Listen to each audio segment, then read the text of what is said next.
سلام. امروز میخوایم در مورد واژه‌های مرحله ششم مسابقات با هم صحبت کنیم. اما واژه اول، لوچان، به معنی چشمک.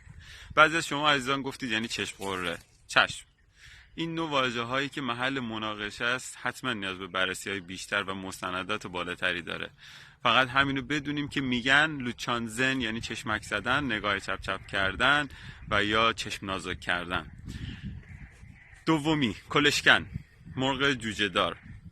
لانتوز، رجز، منم کردن، کری خوندن. یکی از دوستان اشاره خوبی کرد که در شروع مسابقه گیل مردی اون حرکاتی که اون نفر برای رقیب خودش انجام میده برای اینکه برتری خودش رو نشون بده به اون لانتوز گفته میشه. ممنونم.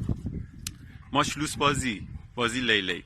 و اما گزکا یا گزگا به معنی قورباغه که دعوتتون میکنم به شنیدن یه سرود دست جمعی از این گزکا.